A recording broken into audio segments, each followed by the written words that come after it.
नमस्कार दोस्तों, स्वागत है आपका मेरे YouTube चैनल में। और आज हम बात करेंगे गवर्नमेंट अकाउंट्स की। गवर्नमेंट अकाउंट्स में आज हम list of major minor heads के बारे में बात करेंगे। जो हमारी किताब है list of major minor head, controller general of accounts के द्वारा प्रकाशित, उसके बारे में मैं आपको यहाँ बहुत ही कम शब्दों में और एक्सप्लेन करने की कोशिश करूँगा ताकि आप उसको अच्छे से समझ सकें।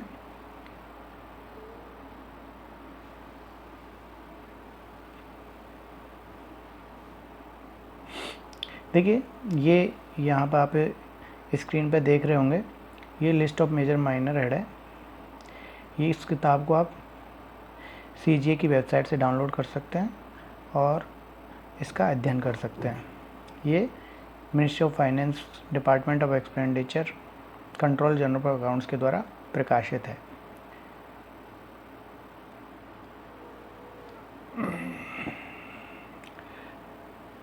गवर्नमेंट अकाउंट्स का जो स्ट्रक्चर है उसको हम 3 भागों में बांटते हैं।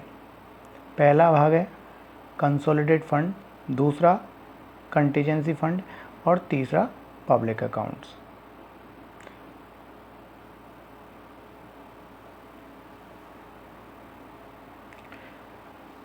पहला जो भाग है कंसोलिडेट फंड, कंसोलिडेट फंड के भी फर्दर 3 भाग हैं। कौन कौन से? Revenue, capital, public debts and loan. और इनको भी जो रेवेन्यू है इसको फर्दर 2 भागों में बांटते हैं, revenue receipt, revenue expenditure. Capital भी कैपिटल रिसीप्ट, कैपिटल एक्सपेंडिचर। और पब्लिक डेब्ट एंड लोन्स, इसमें भी रिसीप्ट और एक्सपेंडिचर। यहाँ पे आपको देखने से पता चल रहा है कि हर एक के जो फंड है, जैसे रेवेन्यू का जो भाग है, कैपिटल जो है या पब्लिक डेब्ट जो है, उसके दोनों ही है। इसमें पैसा आ भी रहा है और पैसा जा भी रहा है। तो रेवेन्यू को भी हम 2 भागों में बांट लेते हैं, कैपिटल को भी 2 भागों में बांट लेते हैं और पब्लिक डेब्ट एंड लोन को भी 2 भागों में बांट देते हैं। कंटीजेंसी फंड, इसमें केवल एक मेजर हेड ही यूज में होता है और only 1 major head under this head, expenditure and recoupment. इसमें एक्सपेंडिचर भी होता है और इसमें रिकूपमेंट भी होता है। पब्लिक अकाउंट्स, इसके 6 भाग हैं और 6 भाग में के नाम हैं debts, deposit, advance, suspense, remittance और कैश बैलेंस। तो पब्लिक अकाउंट को भी 6 भागों में बांटा हुआ है। अब देखिए, जो हमारे मेजर हेड्स हैं उनको किस तरह बांटा हुआ है। तो सबसे शुरुआत करते हैं कंसोलिडेट फंड में। कंसोलिडेट फंड में हम रेवेन्यू रिसीप्ट की बात करते हैं। रेवेन्यू रिसीप्ट कहाँ से शुरू होती है? These heads are divided into 3 sections, 00, 202, 1606। अब देखिए, इसमें क्या है,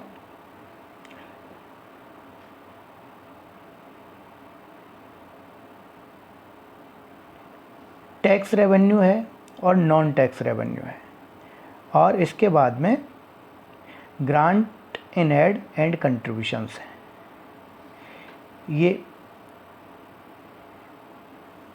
जो रेवेन्यू रिसीप्ट हेड हैं ये भी 3 भागों में, फर्दर 3 भागों में बांटे हुए। यहाँ गलती से दियर लिखा हुआ है। These heads are divided into 3 sections. ठीक है, कहाँ इनका जो मेजर हेड है वो 0020 से शुरू होकर के 1606 तक होता है। इसी में ही टैक्स रेवेन्यू के हेड आते हैं, नॉन टैक्स रिसीप्ट आती है और grant in head and contribution आते हैं। Tax revenue, it is further divided into 3 categories: tax on income and expenditure, tax on properties, capital and other transactions, tax on commodities and services. Non-tax revenue, it is further divided into 3 categories: physical services, interest receipt and dividend and profits, और तीसरा है other non tax revenue. उसमें कौन कौन से? General services, social services and economic services. In services से जो tax आता है वो अदर नॉन टैक्स रेवेन्यू में आता है। और दूसरा लास्ट है grant in aid and contribution. ये जो हैं रेवेन्यू रिसीप्ट हेड हैं कितने से? 0020 से और 1606 तक ये बांटे हुए हैं। और इसमें आगे भी ब्लैंक हैं और पीछे भी ये 2000 तक हैं, लेकिन वो ब्लैंक हैं। ठीक है, अगर फर्दर कोई नए मेजर हेड ओपन होते हैं तो उनको यहाँ प्लेस किया जाता है इनकी जगह पे। रेवेन्यू एक्सपेंडिचर की बात करें, these heads are divided into 4 sections. 2011 से लेकर 3606 तक general services, social services, economic services, grant and aid and contribution. देखिए एक्सपेंडिचर जो होता है भारत सरकार का वो इन 3 सेक्टरों में होता है, और चौथा जो है वो ग्रांट एंड एड और कंट्रीब्यूशन है। स्टेट्स को या एनजीओज को ग्रांट एंड एड जो जाती है वो जाता है। तो जनरल सर्विसेज की जो मिनिस्ट्रियाँ हैं उनके जो हेड हैं वो शुरू में जो 2011 से लेकर के फिर उसके बाद में सोशल सर्विसेज की जो मिनिस्ट्रियाँ हैं उनके मेजर हेड आते हैं, और उसके बाद जो तीसरे नंबर पर हैं वो इकोनॉमिक सर्विसेज की मिनिस्ट्रियाँ हैं उनके हेड आते हैं, और उसके सबसे लास्ट में चौथे नंबर पर grant and aid and contributions के हेड हैं। Capital receipt and expenditure head. देखो रेवेन्यू रिसीप्ट की बात हो गई, रेवेन्यू एक्सपेंडिचर हो गया, अब कैपिटल रिसीप्ट और कैपिटल एक्सपेंडिचर के head. There is only one head for capital receipt. कौन सा है? 4000। Miscellaneous capital receipt. Capital expenditure head are divided into 3 sections. वही जो रेवेन्यू एक्सपेंडिचर हैं उन्हीं की 3 जो सेक्शन हैं उनको उन्हीं में अगर हम 2000 प्लस कर देंगे तो ये मेजर हेड बन जाते हैं कैपिटल एक्सपेंडिचर वाले। इनको भी 3 सर्विसेज में के हिसाब से आपको मेजर हेड मिल जाएंगे। पहले जनरल सर्विसेज में कैपिटल एक्सपेंडिचर, फिर सोशल सर्विसेज में कैपिटल एक्सपेंडिचर, और उसके बाद इकोनॉमिक सर्विसेज में एक्सपेंडिचर। ये शुरुआत होते हैं 4046 से 5475 तक।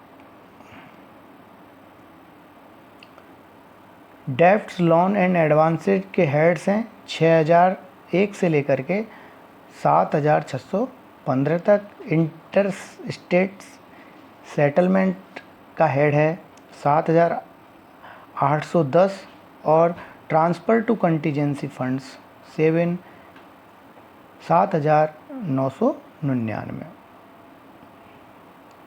कंटीजेंसी फंड ये आपको सबको पता ही है, ठीक है, एक बार इसके बारे में जान लेते हैं। एडवांस फ्रॉम कंटीजेंसी फंड किस, देखिए विपत्ति काल में या ऐसे समय में, प्राकृतिक आपदा के समय में इस फंड से पैसा निकाला जाता है।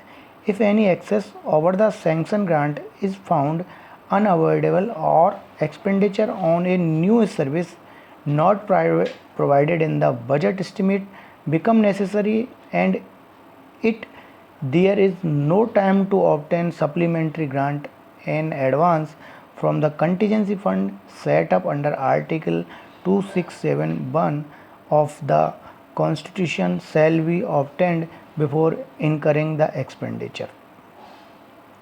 ठीक है, ऐसी कोई भी खर्चे हैं अनअवॉइडेबल जो हमको देश के सामने कोई ऐसी विपत्ति आ जाती है जिस पे वो खर्चा करना ज़रूरी है, तो कंटीजेंसी ऑफ फंड से पैसा विड्रॉ किया जा सकता है। इसका प्रोविज़न किस में किया है? हमारे संविधान के आर्टिकल 267(1) में ये प्रोविज़न किया हुआ है, और उसके तहत पैसा कंटीजेंसी ऑफ फंड से निकाला जा सकता है। There is only one major head, that is 8000 for expenditure and recruitment.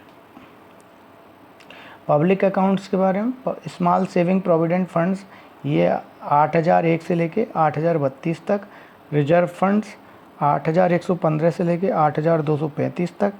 Deposit and advance 8336 से लेकर के 8,554 तक, सस्पेंस एंड मिसलिनियस 8,656 से लेकर के 8,680 तक, रेमिटेंस 8,781 से लेकर के 8,797 तक, और कैश बैलेंस जो है वो 8,999।